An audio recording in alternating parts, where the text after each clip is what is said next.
Welcome to the offseason part 1. We are going to start with the GM and coach changes.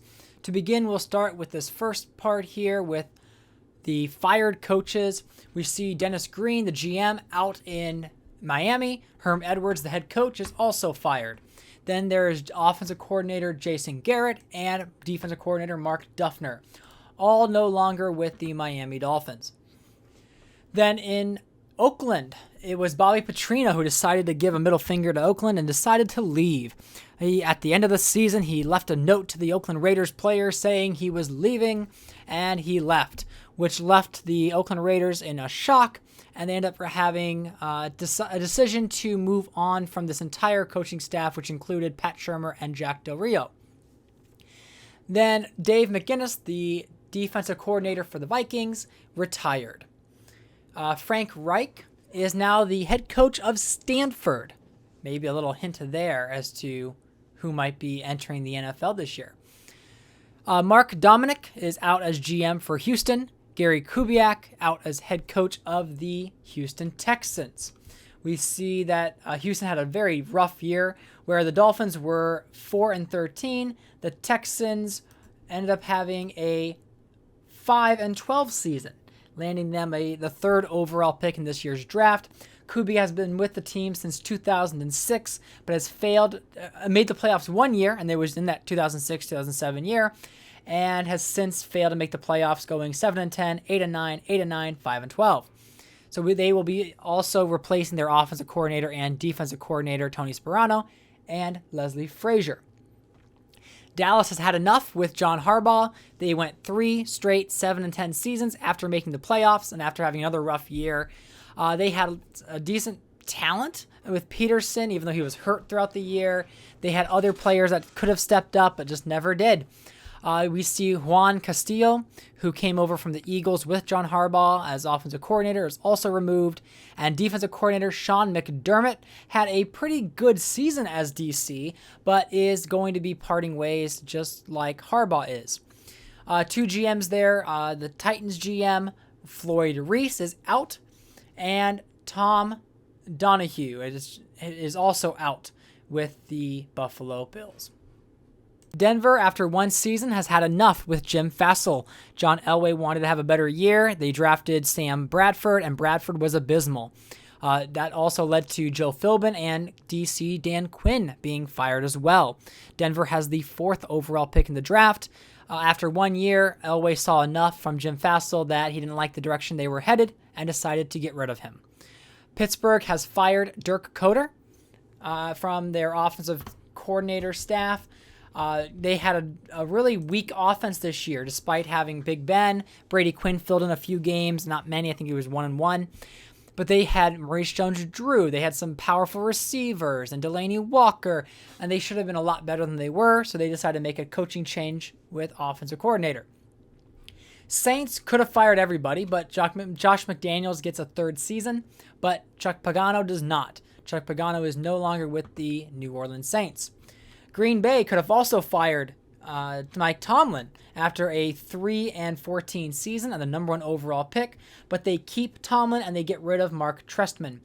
And then Bill Bradley from the Arizona Cardinals is also no longer with the team. The first head coach hired this offseason is Mike Shanahan. The former Denver Broncos coach is headed to Dallas, where John Harbaugh tended to be very... Even in Baltimore, he lets Ozzie Newsome, the GM, really manage the team, and then he coaches the team. That was kind of the relationship between John Harbaugh and the owner, Jerry Jones.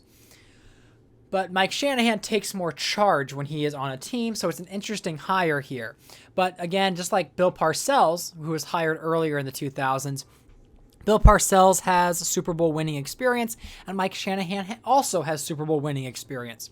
And so Mike Shanahan joins the team here, and he brings along his son, Kyle Shanahan, who is the quarterback's coach from the Indianapolis Colts.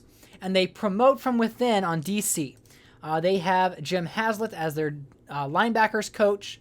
He was there for 2 years. They like him. They're going to keep him. So Jim Haslett is stepping up as the defensive coordinator for the Dallas Cowboys this coming season.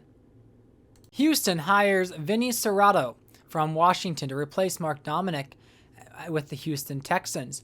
And in doing so, he brings in veteran head coach Jeff Fisher. So Jeff Fisher, as we all are well aware of, was the head coach for the Tennessee Titans.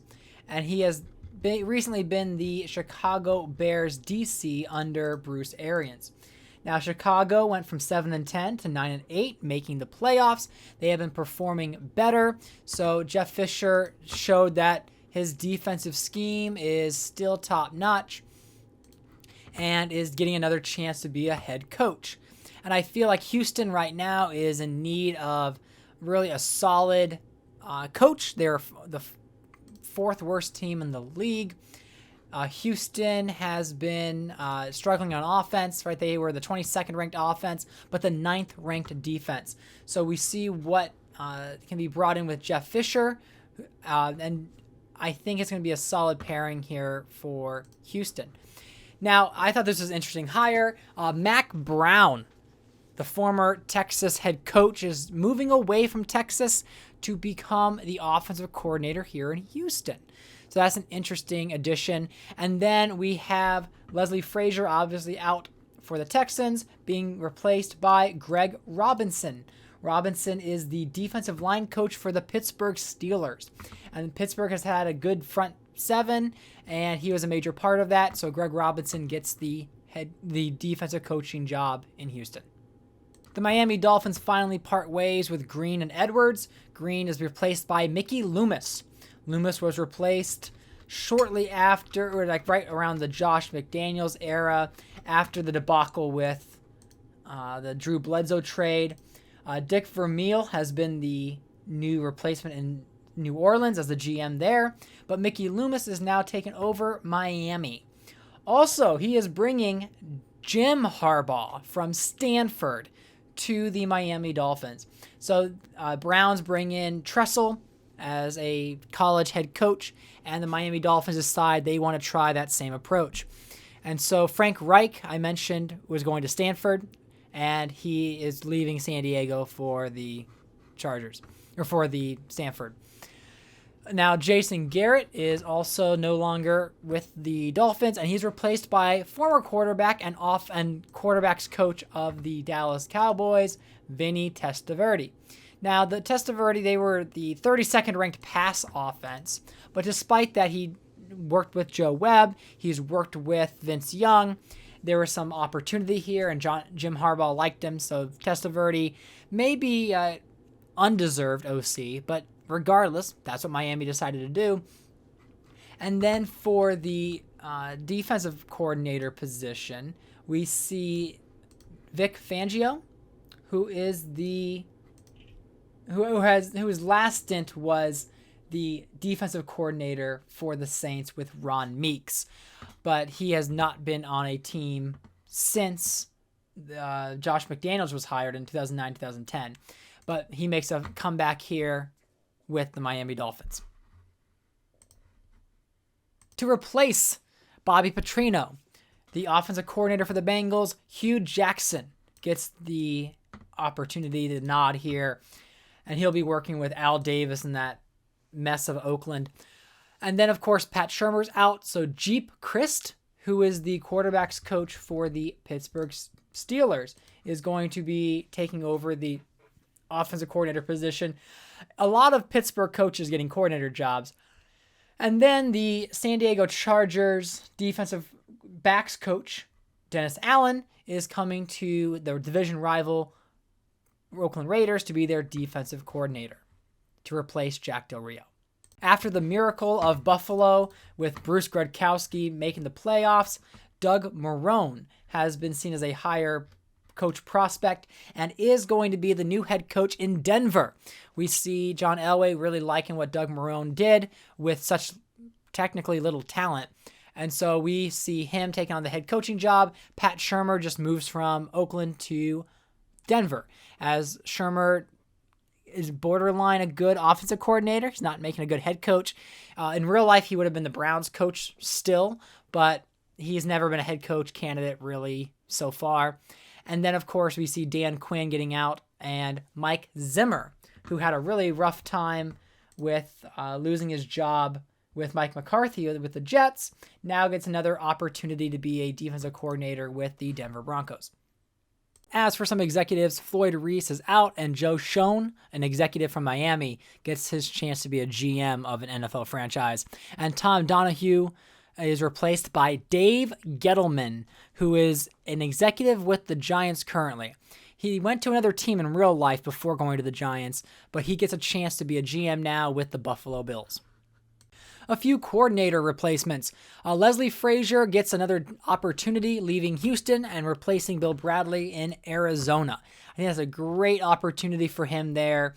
I've been hoping Leslie Frazier could get on a team that would give him some opportunity, and we'll see if he can change things around with Ken Wisenhunt and then Livonia Mitchell in Arizona. As you can see, Chuck Pagano out in New Orleans, and he is replaced by Sean McDermott. McDermott's getting another shot here for a defensive coordinator in with Josh McDaniels. Mark Trestman, who is out, gets replaced by Tony Sparano. Sparano is a head coach possibility, but he keeps getting on bad teams or bad situations. Even with Houston being so bad, I mean, they were the 22nd ranked team, but they were the 7th ranked in rushing. So there's still some good in Sparano. It's just whether or not he's able to really keep things up. Then, because Dave McInnes retired, we see Kurt Schottenheimer going as the new defensive coordinator for the Minnesota Vikings. And so this is just a promotion from within. They were the 4th ranked defense last year, 10th in pass yards, 3rd in rush yards. So I expect that to be a good addition. Then Jason Garrett gets a chance with the San Diego Chargers. So now all of a sudden Rodgers gets to be coached by Jason Garrett. This could potentially leapfrog Jason Garrett to a future head coaching gig. Then the Steelers wisely choose Gary Kubiak to replace Dirk Koetter as the Steelers offensive coordinator. So again, they were the 28th ranked offense, which is why Koetter was fired. And now they bring in Gary Kubiak, who had a lot of success with the Denver Broncos when he was an offensive coordinator there. So he is going to get his chance with Pittsburgh and Big Ben. To replace Hugh Jackson getting the head coaching promotion, the quarterbacks coach Ken Zampese is now the offensive coordinator in Cincinnati, promoting from within. And then Doug Marrone is bringing Dirk Koetter to, he is coming to, not Doug Marrone, but the Buffalo Bills, Mike Munchak, is bringing Dirk Koetter in to be the offensive coordinator in Buffalo. So there's that replacement there. We'll see how that pans out. And then Mike Hermedinger is going to the NCAA. Wow. Oof. NCAA. And then Maurice Carthon is getting promoted from Tampa Bay's running back staff to being the offensive coordinator. He has been a fluctuated offensive coordinator throughout his entire career. So there you have it, the head coaching changes along with the coordinator and GM changes. Thanks for watching.